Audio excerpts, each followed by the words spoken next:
Hello everyone, welcome back to Jaim academy. ഇന്നത്തെ എൻക്ലെക്സാറിൻ related ആയിട്ടുള്ള ഫാർമക്കോളജി റിലേറ്റഡ് ടോപ്പിക്കിൽ ഞാൻ ഡിജോക്സിൻ എന്നൊരു ഡ്രഗിനെ കുറിച്ചാണ് പഠിപ്പിക്കാൻ പോകുന്നത്. ഡിജോക്സിൻ എന്ന ഡ്രഗ് റിലേറ്റഡ് ആയിട്ടുള്ള 2 ക്വസ്റ്റ്യനും എൻക്ലെക്സാറിൻ റിലേറ്റഡ് ആയിട്ട് എന്തൊക്കെയാണ് ഡിജോക്സിനെ കുറിച്ച് അറിഞ്ഞിരിക്കേണ്ടതെന്നും ഈ വീഡിയോയിലൂടെ നമ്മൾ ഡീറ്റെയിൽഡ് ആയിട്ട് നോക്കുന്നുണ്ട്. ഡിജോക്സിൻ ടോക്സിസിറ്റി എന്താണ്, സൈഡ് ഇഫക്റ്റ് എന്താണ്, ഡിജോക്സിൻ എങ്ങനെയാണ് ബോഡിയിൽ വർക്ക് ചെയ്യുന്നത്, ഇൻഡിക്കേഷൻസ് എന്തൊക്കെയാണ്, ഡിജോക്സിൻ്റെ നോർമൽ തെറാപ്യൂട്ടിക് റേഞ്ച് എത്രയാണ്, ഇതൊക്കെ നമുക്ക് ഡീറ്റെയിൽഡ് ആയിട്ട് നോക്കാം. സോ വീഡിയോയിലേക്ക് കടക്കാം. സോ ഞാൻ പറഞ്ഞതുപോലെ തന്നെ ഡിജോക്സിൻ്റെ ഒരു ക്വസ്റ്റ്യൻ നിങ്ങൾ എൻക്ലെക്സാറിൻ എക്സാമിന് ഉറപ്പായിട്ടും എക്സ്പെക്ട് ചെയ്തോണം. ഫാർമക്കോളജി റിലേറ്റഡ് ആയിട്ട് ചോദിക്കുന്ന ഒരു കോമൺ ക്വസ്റ്റ്യൻ ആണിത്. അപ്പോൾ എന്തായാലും എൻക്ലെക്സാറിൻ എക്സാമിന് വേണ്ടി പ്രിപ്പയർ ചെയ്യുന്നവർ ഡിജോക്സിനെ കുറിച്ച് അറിഞ്ഞിരിക്കണം, വളരെ മസ്റ്റായിട്ടും കേട്ടോ. സോ ഇവിടെ ഡിജോക്സിനെ കുറിച്ചുള്ള 2 ക്വസ്റ്റ്യൻ ഞാൻ ആദ്യം എടുത്തിട്ടുണ്ട്. അപ്പോൾ ആ ക്വസ്റ്റ്യൻ എങ്ങനെയാണ് ചെയ്യേണ്ടതെന്ന് നമ്മൾ ഇന്നത്തെ ക്ലാസ് കഴിയുമ്പോൾ നമുക്ക് മനസ്സിലാവും. ഓക്കെ, ഡിജോക്സിൻ എന്നൊരു ഡ്രഗിനെ കുറിച്ച് ചോദിക്കുമ്പം സാധാരണ ചോദിക്കുന്നത് ഡിജോക്സിൻ എന്ന ഡ്രഗ് കൊടുക്കുന്നതിന് മുമ്പ് ഒരു നേഴ്സ് എന്തൊക്കെ ആക്ഷൻസ് ആണ് എടുക്കേണ്ടത്, അതുപോലെ തന്നെ ഒരു ഡിജോക്സിൻ എടുക്കുന്ന പേഷ്യൻ്റ് ഡിസ്ചാർജ് ആയി പോകുമ്പോൾ എന്തൊക്കെ ഇൻസ്ട്രക്ഷൻസ് ആണ് നമ്മൾ കൊടുക്കേണ്ടത്, ഇതൊക്കെയാണ്. അപ്പം അങ്ങനെ ഒരു ക്വസ്റ്റ്യൻ ആണിത്. An adult patient is being discharged home on digoxin. Which statement below verbalized by the patient demonstrates they understand how to properly take this medication? Select all that apply. അപ്പോൾ താഴെ 4 ഓപ്ഷൻസ് കൊടുത്തിട്ടുണ്ട്. അതായത് നമ്മൾ പേഷ്യൻറ്റിനെ inform ചെയ്യേണ്ട കാര്യങ്ങളിൽ 4 കാര്യങ്ങൾ, advice കൊടുക്കേണ്ടതിൽ 4 കാര്യങ്ങൾ, അതിലേതാണ് കറക്റ്റായിട്ടുള്ള അഡ്വൈസ് എന്നാണ് നമ്മൾ കണ്ടുപിടിക്കേണ്ടത്. അതേപോലെ തന്നെ വേറൊരു ചോദ്യം എന്ന് പറയുന്നത് ഡിജോക്സിൻ എടുക്കുന്ന പേഷ്യൻ്റ്, ഇൻഫൻ്റ് ആയിട്ടുള്ള പേഷ്യൻ്റ്. അപ്പോൾ ഇൻഫൻസ് എടുക്കാറുണ്ട്, അഡൽട്സ് എടുക്കാറുണ്ട്, ന്യൂ ബോൺസ് എടുക്കാറുണ്ട്. അപ്പം നമ്മളതിന് വ്യത്യാസമുണ്ട്, നമ്മൾ ശ്രദ്ധിക്കേണ്ട കുറച്ച് കാര്യങ്ങളുണ്ട്. അപ്പം ആ സിറ്റുവേഷനിൽ പൾസ് റേറ്റ് 78 ആണെങ്കിൽ നേഴ്സ് എന്ത് ചെയ്യണം? ഓക്കെ, അപ്പോൾ ഇങ്ങനെയുള്ള ക്വസ്റ്റ്യൻസ് ആണ് ഡിജോക്സിൻ റിലേറ്റഡ് ആയിട്ട് വരിക. അപ്പം ഈ ഒരു വീഡിയോയുടെ അവസാനം നമുക്ക് ഈ 2 ക്വസ്റ്റ്യൻസ് ചെയ്യാം. ആദ്യം തന്നെ നമുക്ക് ഡിജോക്സിൻ എന്താണ്, എന്തിനാണ് അത് യൂസ് ചെയ്യുന്നത്, എന്താണ് അതിൻ്റെ action, side effects, digoxin toxicity എന്താണ്, ഇതൊക്കെ നമുക്ക് ഡീറ്റെയിൽഡ് ആയിട്ട് പഠിക്കാം. വളരെ എളുപ്പത്തിൽ മനസ്സിലാവുന്ന രീതിയിൽ എൻക്ലെക്സാറിന് വേണ്ടിയ കാര്യങ്ങൾ മാത്രമാണ് ഞാനിവിടെ പറയുന്നത് കേട്ടോ. സോ ഡിജോക്സിൻ്റെ ഒരു ബ്രാൻഡ് നെയിമാണ് ലാനോക്സിൻ. ഡിജോക്സിൻ അല്ലെങ്കിൽ ലാനോക്സിൻ എന്നായിരിക്കും നിങ്ങൾ ക്വസ്റ്റ്യനിൽ കാണുക. Okay, so heart conditions treat ചെയ്യാനായിട്ടാണ് ഈ മെഡിക്കേഷൻ യൂസ് ചെയ്യുന്നത്. ഏട്രിയൽ ഫിബ്രിലേഷനും കൺജസ്റ്റീവ് ഹാർട്ട് ഫെയിലിയറും കോമൺ ആയിട്ട്. ഓക്കെ, സോ ഏട്രിയൽ ഫിബ്രിലേഷനും കൺജസ്റ്റീവ് ഹാർട്ട് ഫെയിലിയറും ട്രീറ്റ് ചെയ്യാനായിട്ട് ഉപയോഗിക്കുന്ന ഒരു കാർഡിയാക് ഗ്ലൈക്കോസൈഡ് ആണിത്. ഓക്കെ, കാർഡിയാക് ഗ്ലൈക്കോസൈഡ് ആണിത്. ഓക്കെ, നൗ ഈ ഡിജോക്സിൻ എങ്ങനെയാണ് ഏട്രിയൽ ഫിബ്രിലേഷനിലും കൺജസ്റ്റീവ് ഹാർട്ട് ഫെയിലിയറിലും വർക്ക് ചെയ്യുന്നത് നമുക്ക് നോക്കാം. നൗ കൺജസ്റ്റീവ് ഹാർട്ട് ഫെയിലിയറിൻ്റെ കാര്യം എടുക്കുകയാണെങ്കിൽ, ഹാർട്ട് ഫെയിലിയർ എന്ന് പറഞ്ഞു കഴിഞ്ഞാൽ ഹാർട്ടിന് പ്രോപ്പറായിട്ട് ബ്ലഡ് പമ്പ് ചെയ്യാൻ പറ്റാതെ വരുന്ന സിറ്റുവേഷൻ ആണ്. Okay, so normally oxygen rich ആയിട്ടുള്ള ബ്ലഡ് ബോഡിയിലോട്ട് പമ്പ് ചെയ്യും അല്ലേ ഹാർട്ട്. ബട്ട് ഹാർട്ട് ഫെയിലിയറിൽ സംഭവിക്കുന്നത് ആ പമ്പ് ചെയ്യുന്ന ബ്ലഡിൻ്റെ വോളിയം കുറവായിരിക്കും, എമൗണ്ട് കുറവായിരിക്കും. സോ ഓർഗനും ടിഷ്യൂവിനും ഒന്നും അഡിക്വേറ്റ് ആയിട്ട് വേണ്ട രീതിയിലുള്ള ബ്ലഡ് ഹാർട്ടിന് പമ്പ് ചെയ്യാൻ പറ്റാത്തപ്പോഴാണ് ഹാർട്ട് ഫെയിലിയർ ഉണ്ടാവുന്നത്. ഓക്കെ, നോ ഡിജോക്സിൻ എങ്ങനെയാണ് ഹാർട്ട് ഫെയിലിയറിൽ ഹെൽപ്പ് ചെയ്യുന്നതെന്ന് ചോദിച്ചു കഴിഞ്ഞാൽ, ഹാർട്ടിൻ്റെ കൺട്രാക്ഷൻ സ്ട്രെങ്തൻ ചെയ്ത് ബ്ലഡ് ഫ്ലോ ഇമ്പ്രൂവ് ചെയ്യും. അപ്പോൾ ബ്ലഡ് ഫ്ലോ കുറയുവാണെന്ന് നമ്മൾ പറഞ്ഞല്ലോ.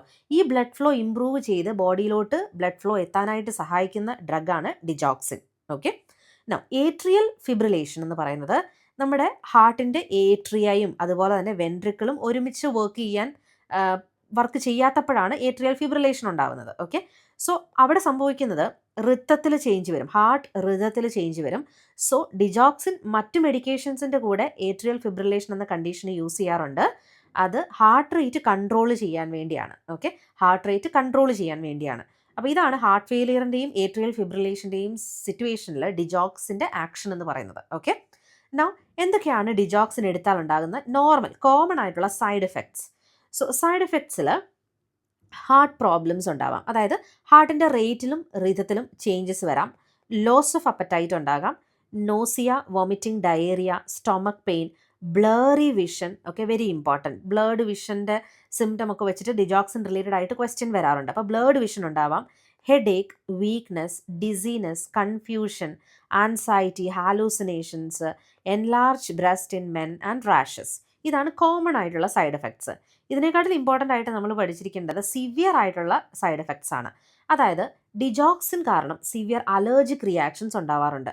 ബ്രീതിങ് പ്രോബ്ലംസ്, വീസിങ്, പിന്നെ ഹാർട്ട് റേസ് ആകുക, അതുപോലെ തന്നെ ഫീവർ, ലിംഫ് നോഡ്സ് സ്വോളൻ ആകുക, ഫേസ്, ലിപ്സ്, മൗത്ത് ഒക്കെ സ്വെല്ലിങ് ആകുക, സ്വോളോയിങ്ങിൽ പ്രോബ്ലം ഉണ്ടാകുക, ത്രോട്ട് ടൈറ്റ്നെസ് ഉണ്ടാവുക, skin rashes, nausea, vomiting, dizziness, stomach cramps, joint pain, ഇതൊക്കെ സീരിയസ് ആയിട്ടുള്ള സൈഡ് എഫക്ട്സ് ആണ്. Okay, now heart rate and റിതത്തിലും ചേഞ്ചസ് വരും.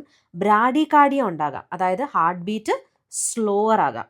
ഓക്കെ, ഹാർട്ട് റിതത്തിന് പ്രോബ്ലംസ് ഉണ്ടായി ഇറഗുലർ ഹാർട്ട് ബീറ്റിലോട്ടും ഫെയിൻറ്റിങ്ങിലോട്ടും ഒക്കെ ലീഡ് ചെയ്യാം. ചില സിറ്റുവേഷനിൽ കാർഡിയാക് അറസ്റ്റ് വരെ ഉണ്ടാകാം ഡിജോക്സിൻ എടുക്കുന്നത് കാരണം. ഓക്കെ, അപ്പം ഇങ്ങനെയുള്ള സിംറ്റംസ് ഉണ്ടെങ്കിൽ ഫസ്റ്റ് നമ്മൾ പേഷ്യൻറ്റിനോട് പറയേണ്ടത് ഇമ്മീഡിയറ്റ്ലി ഡോക്ടറിനെ നോട്ടിഫൈ ചെയ്യാനാണ്. സോ ഒരു വീട്ടിൽ ഡിജോക്സിൻ എടുക്കുന്ന ഡിസ്ചാർജിന് ശേഷം വീട്ടിൽ ഡിജോക്സിൻ എടുക്കുന്ന ഒരു പേഷ്യൻറ്റിന് നമ്മൾ കൊടുക്കേണ്ട ഒരു അഡ്വൈസാണ്, ഈ സൈഡ് എഫക്റ്റ് എന്തെങ്കിലും ഉണ്ടെങ്കിൽ ഇമ്മീഡിയറ്റ്ലി ഹെൽത്ത് കെയർ പ്രൊവൈഡറിനെ ഇൻഫോം ചെയ്യുക എന്നുള്ളത്. ഓക്കെ, നൗ ഇനി നമ്മൾ പഠിക്കാൻ പോകുന്നത് ഡിജോക്സിൻ ടോക്സിസിറ്റിനെ കുറിച്ചാണ്. ഏത് ഡ്രഗിൻ്റെ ആയാലും ടോക്സിസിറ്റി എന്ന് പറഞ്ഞു കഴിഞ്ഞാൽ ആ ഒരു ഡ്രഗിൻ്റെ എമൗണ്ട് ബോഡിയിൽ കൂടുന്നതാണ്. Okay, so too much digoxin in your body, അതാണ് ഡിജോക്സിൻ ടോക്സിസിറ്റി. അപ്പം ഡിജോക്സിൻ്റെ അളവ് കൂടുകയാണ്. നോർമലായിട്ട് ഡിജോക്സിൻ്റെ അളവ് നമ്മുടെ ബോഡിയിൽ വേണ്ടത് തെറാപ്യൂട്ടിക് റേഞ്ച് എന്ന് പറയുന്നത് 0.5 to 2 mg/ml ആണ്. ക്വസ്റ്റ്യൻ പേപ്പറിൽ 3 mg/ml എന്ന് കണ്ടു കഴിഞ്ഞാൽ ഓർത്തോണം അത് ടോക്സിക് ആണ്. ഓക്കെ, അപ്പം നിങ്ങൾ ഈ തെറാപ്യൂട്ടിക് റേഞ്ച് ഡിജോക്സിൻ്റെ ബൈഹാർട്ട് ചെയ്ത് വെച്ചോണം. ഓക്കെ, ടോക്സിസിറ്റി കാരണം ഉണ്ടാകുന്ന സിംറ്റംസ് ആണ് വിഷനിൽ ഉണ്ടാകുന്ന change, that is very important. പിന്നെ arrhythmia, abnormal heart rhythm, fast അല്ലെങ്കിൽ slow heart beat. Okay, confusion, diarrhoea, nausea, vomiting, weakness. So പേഷ്യൻറ്റിന് വിഷൻ ചേഞ്ച് ഉണ്ടായി, ഹാർട്ട് റിതത്തിന് പ്രോബ്ലം ഉണ്ടായി എന്നൊക്കെ പറയാം ക്വസ്റ്റ്യനിൽ കേട്ടോ. അപ്പോൾ നിങ്ങൾ ഓർത്തോണം ടോക്സിസിറ്റിയുടെ ഒരു സിംറ്റം അത്. സോ ടോക്സിസിറ്റി എന്തെങ്കിലും ഒരു സിംറ്റം കണ്ടു കഴിഞ്ഞാൽ ഇമ്മീഡിയറ്റ്ലി ഹെൽത്ത് കെയർ പ്രൊവൈഡറിനെ ഇൻഫോം ചെയ്യുകയാണ് ചെയ്യേണ്ടത് കേട്ടോ. സോ ഒരു നേഴ്സിൻ്റെ റെസ്പോൺസിബിലിറ്റി GI റിലേറ്റഡ് ആയിട്ടുള്ള സിംറ്റം ആയിട്ടാണ് ഈ ടോക്സിസിറ്റി ഉണ്ടാവുന്നത്, സ്റ്റാർട്ട് ചെയ്യുന്നത്. സോ നോസിയ, വോമിറ്റിംഗ്, അനോറെക്സിയ എന്ന് പറയുന്നത് ടോക്സിസിറ്റിയുടെ ഏർലി സിംറ്റംസ് ആണ്. ആൻഡ് മറ്റ് സിംറ്റംസ് ആണ് വിഷൻ ചേഞ്ചസ്. ഓക്കെ, യെല്ലോ അല്ലെങ്കിൽ ഗ്രീനിഷ് വിഷൻ, ബ്ലേർഡ് വിഷൻ, EKGയിൽ ഉണ്ടാകുന്ന ചേഞ്ചസ്, ഇതെല്ലാം ടോക്സിസിറ്റിയുടെ സിംറ്റംസ് ആണ്. ഓക്കെ, ടോക്സിസിറ്റിയുടെ നമ്മൾ മെഷർ ചെയ്യുമ്പം നോർമൽ 0.5 to 2 mg ആയിരിക്കണം. ആൻഡ് 2 mg/ml കൂടുതൽ വരുന്നതെല്ലാം ടോക്സിസിറ്റിയാണ്. ഓക്കെ, അപ്പോൾ ഇത്രയാണ് ടോക്സിസിറ്റിനെ കുറിച്ച് നിങ്ങൾ അറിഞ്ഞിരിക്കേണ്ട കാര്യങ്ങൾ. ഓക്കെ, നൗ എങ്ങനെയാണ് ഈ ടോക്സിസിറ്റി ഉണ്ടാകുന്നതെന്ന് ചോദിച്ചു കഴിഞ്ഞാൽ ഇലക്ട്രോലൈറ്റിൽ ഉണ്ടാകുന്ന ഇംബാലൻസ് കൊണ്ടാണ്. ഹൈപ്പോകലീമിയ, ഹൈപ്പർ കാൽഷീമിയ, ഹൈപ്പോ മഗ്നീഷീമിയ, അതുപോലെ തന്നെ എൽഡർലി പേഷ്യൻസിന് റീനൽ ആൻഡ് ലിവർ ഫങ്ഷൻ എന്തെങ്കിലും പ്രോബ്ലം ഉണ്ടെങ്കിൽ, അതായത് റീനൽ ആൻഡ് ലിവറിലൂടെയാണ് ഈ ഡിജോക്സിൻ നമ്മുടെ ബോഡിയിൽ നിന്ന് റിമൂവ് ചെയ്യുന്നത്. ഓക്കെ, ലിവർ അല്ലെങ്കിൽ റീനൽ, കിഡ്നിയാണ്. സോ ലിവർ ഓർ കിഡ്നിയാണ് ഡിജോക്സിൻ നമ്മുടെ ബോഡിയിൽ നിന്ന് റിമൂവ് ചെയ്യുന്നത്. ഇതിൻ്റെ രണ്ടിൻ്റെയും ഫങ്ഷൻ കുറയുകയാണെങ്കിൽ എന്ത് സംഭവിക്കും? ഡിജോക്സിൻ റിമൂവ് ആകാതെ ബോഡിയിൽ അക്യുമുലേറ്റ് ആകും. അങ്ങനെ ടോക്സിസിറ്റി ഉണ്ടാവാം. ഓക്കെ, ആൻഡ് അതുപോലെ തന്നെ ഒരു നേഴ്സ് ശ്രദ്ധിക്കേണ്ട പ്രധാനപ്പെട്ട കാര്യം, ഡിജോക്സിൻ ഡ്രഗ് കൊടുക്കുന്നതിന് മുമ്പ് 1 മിനിറ്റ് നമ്മൾ എപ്പിക്കൽ പൾസ് ചെക്ക് ചെയ്യണം. Okay, apical pulse. നോ അഡൽട്ടിൽ അത് 60 beats/minute താഴെയാണെങ്കിൽ നമ്മൾ ഈ ഡിജോക്സിൻ കൊടുക്കുന്നത് ഹോൾഡ് ചെയ്യണം. ഓക്കെ, ആൻഡ് ചിൽഡ്രൻസിൽ 70 beats/minute താഴെയാണെങ്കിലും നമ്മൾ ഹോൾഡ് ചെയ്യണം. ആൻഡ് ഇൻഫൻസിൽ 90 to 110 beats/minute താഴെയാണെങ്കിൽ നമ്മൾ ഹോൾഡ് ചെയ്യണം. ഇത് നിങ്ങൾ പഠിച്ചു വെക്കേണ്ട കാര്യമാണ്. ഓക്കെ, എപ്പോഴൊക്കെയാണ് കൊടുക്കാൻ പാടില്ലാത്തത്? അഡൽട്ട്സിൽ 60 beats/minute താഴെയാണ് ഹാർട്ട് റേറ്റ് എങ്കിൽ, ചൈൽഡിന് 70 താഴെയാണെങ്കിൽ, ഇൻഫൻസിന് 90 to 110 ഇതിൽ താഴെയാണെങ്കിൽ, 90 താഴെയാണെങ്കിൽ. ഓക്കെ, ഡിജോക്സിൻ കൊടുക്കുമ്പോൾ നമ്മൾ മോണിറ്റർ ചെയ്യേണ്ടതാണ് പൊട്ടാഷ്യം, ECG ആൻഡ് ഇലക്ട്രോലൈറ്റ്. ഈ പൊട്ടാഷ്യം, കാൽഷ്യം, മഗ്നീഷ്യം ഇതിൻ്റെയൊക്കെ ലെവൽ നമ്മൾ മോണിറ്റർ ചെയ്യേണ്ടതാണ്. ഓക്കെ, പേഷ്യൻറ്റിനെ എഡ്യൂക്കേറ്റ് ചെയ്യേണ്ട കാര്യങ്ങൾ, ടോക്സിസിറ്റിയുടെ സൈൻസ് ആൻഡ് സിംറ്റംസ് പേഷ്യൻറ്റിനെ എഡ്യൂക്കേറ്റ് ചെയ്യണം ആസ് എ നഴ്സ്. ഓക്കെ, അതുപോലെ തന്നെ അപ്പോയിൻമെൻറ്റ്സ്, റെഗുലർ ആയിട്ടുള്ള അപ്പോയിൻമെൻറ്റ്സ്, ഇലക്ട്രോലൈറ്റ്, അതുപോലെ തന്നെ ലിവർ അല്ലെങ്കിൽ റീനൽ ഫംഗ്ഷൻ്റെ എന്തെങ്കിലും പ്രോബ്ലംസ് ഉണ്ടോ എന്ന് പേഷ്യൻറ്റ് റെഗുലർ ആയിട്ട് ചെക്ക് ചെയ്തുകൊണ്ടിരിക്കണം ഡിജോക്സിൻ എടുക്കുന്ന സമയത്ത്. പൊട്ടാഷ്യം റിച്ച് ഫുഡ് കൺസ്യൂം ചെയ്യാൻ പറയണം. കാരണം പൊട്ടാഷ്യം കുറഞ്ഞു കഴിഞ്ഞാൽ അത് ടോക്സിസിറ്റിയിലോട്ട് ലീഡ് ചെയ്യാമെന്ന് നമ്മൾ പഠിച്ചു. ആൻഡ് ഓൾസോ എങ്ങനെ ഹാർട്ട് റേറ്റ് മെഷർ ചെയ്യാം മെഡിക്കേഷൻ എടുക്കുന്നതിന് മുമ്പ്, ആൻഡ് ഹാർട്ട് റേറ്റ് എത്രയായിരിക്കണം, എത്രയിൽ കുറവായാൽ മെഡിക്കേഷൻ എടുക്കാൻ പാടില്ല എന്നൊക്കെ നമ്മൾ പേഷ്യൻറ്റിന് എഡ്യൂക്കേഷൻ കൊടുക്കണം. ഓക്കെ, അപ്പോൾ ഇത്രയാണ് ഡിജോക്സിനെ കുറിച്ച് നിങ്ങൾ അറിഞ്ഞിരിക്കേണ്ടത്. ഇനി നമുക്ക് ആദ്യം നമ്മൾ കണ്ട 2 ക്വസ്റ്റ്യൻസ് നമുക്ക് നോക്കാം. ഓക്കെ, സോ അതിൽ ഒന്നാമത്തെ ക്വസ്റ്റ്യൻ ഇതാണ്, ഏത് ഇൻസ്ട്രക്ഷൻ ആണ് കറക്റ്റ് എന്നാണ് നമ്മൾ കണ്ടുപിടിക്കേണ്ടത് അല്ലേ ഇവിടെ. ഓക്കെ, ഡിജോക്സിൻ എടുക്കുന്ന പേഷ്യൻറ്റ് ഡിസ്ചാർജ് ആയി പോകുമ്പോൾ ഏത് ഇൻസ്ട്രക്ഷനാണ് നമ്മൾ കറക്റ്റായിട്ട് പറഞ്ഞു കൊടുക്കേണ്ടത്? സോ ഇവിടെ I will limit by intake of foods high in potassium. പൊട്ടാഷ്യത്തിൻ്റെ അളവ് ലിമിറ്റ് ചെയ്യണം എന്നാണോ പറയേണ്ടത് അല്ല. പൊട്ടാഷ്യം എടുക്കണം എന്നാണ് അല്ലേ? സോ അത് വരില്ല. I will not take this medication and notify the physician if my heart rate is less than 70 beats per minute. So adult patient ആണ് അല്ലേ? അപ്പോൾ അഡൽട്ട് പേഷ്യൻറ്റിൽ 60 താഴെ ആണെങ്കിലാണ് നമ്മൾ എന്ത് ചെയ്യേണ്ടത്? ഹോൾഡ് ചെയ്യേണ്ടത്. അപ്പോൾ ഇവിടെ 70 താഴെയാണ്, അതുകൊണ്ട് നമുക്ക് ഇതും വരില്ല.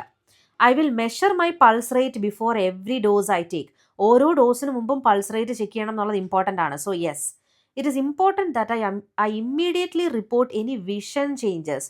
വിഷൻ ചേഞ്ചസ് എന്തെങ്കിലും ഉണ്ടെങ്കിൽ ഇമ്മീഡിയറ്റ്ലി റിപ്പോർട്ട് ചെയ്യണം എന്നുള്ളത് വളരെ ഇമ്പോർട്ടൻ്റ് ആണ്. ടോക്സിസിറ്റിയുടെ ഒരു സിംറ്റം ആണത്, സൈഡ് എഫക്റ്റ് ആണ് ഡിജോക്സിൻ്റെ. സോ ഈ സി ആൻഡ് ഡി ആണ് നമ്മുടെ കറക്റ്റ് ആൻസർ ഇവിടെ. ഓക്കെ, നൗ അഗെയിൻ അടുത്ത ക്വസ്റ്റ്യനിൽ ഇവിടെ ഒരു ഇൻഫൻറ്റ് ആണ്. ഇൻഫൻറ്റിന് ഡിജോക്സിൻ എടുക്കാൻ പറഞ്ഞിരിക്കുകയാണ്. സോ എപ്പിക്കൽ പൾസ് റേറ്റ് 78 ആണെങ്കിൽ എന്ത് ചെയ്യണം? Administer the dose as ordered. നമുക്കറിയാം ഇൻഫൻറ്റ് ആണെങ്കിൽ 90 to 110 ആണ് ഉണ്ടാവേണ്ടത് അല്ലേ, നമ്മുടെ ഹാർട്ട് റേറ്റ്. സോ 90 താഴെയാണെങ്കിൽ നമുക്ക് കൊടുക്കാൻ പറ്റില്ല. അപ്പോൾ administer the dose as ordered എന്നുള്ളത് വരില്ല. Hold the dose and reassess the apical pulse rate in 1 hour. So നമ്മൾ ഈ ഹാർട്ട് റേറ്റിൽ ചേഞ്ച് കണ്ടു കഴിഞ്ഞാൽ ഉടനെ ഹെൽത്ത് കെയർ പ്രൊവൈഡറിനെ ഇൻഫോം ചെയ്യണം എന്നാണ് പറഞ്ഞിരിക്കുന്നത് അല്ലേ? അപ്പോൾ ഇതും വരില്ല. പിന്നെ skip this dose but administer the next dose, അതും വരില്ല. Hold the dose and notify the physician, ഇതാണ് correct answer. Okay, so dose hold ചെയ്ത് ഫിസിഷ്യനെ അറിയിച്ചിട്ട് മാത്രമേ ബാക്കി പ്രൊസീഡിങ്ങിലോട്ട് കിടക്കാവുള്ളൂ. സോ ഇവിടുത്തെ ആൻസർ ഡി ആണ്. ഓക്കെ, അപ്പോൾ ഡിജോക്സിൻ എന്താണെന്നും അതിനറിഞ്ഞിരിക്കേണ്ട കാര്യങ്ങളും ക്വസ്റ്റ്യൻസ് എങ്ങനെയാണ് ചോദിക്കുന്നതെന്നും നിങ്ങൾക്ക് ക്ലിയർ ആയെന്ന് വിശ്വസിക്കുന്നു. ഡിജോക്സിൻ്റെ ക്വസ്റ്റ്യൻസ് എടുത്തിട്ട് ചെയ്ത് നോക്കുക. സോ ഈ വീഡിയോ യൂസ്ഫുൾ ആയെങ്കിൽ താഴെ കമൻറ്റ് ചെയ്യുക. Thank you so much for watching.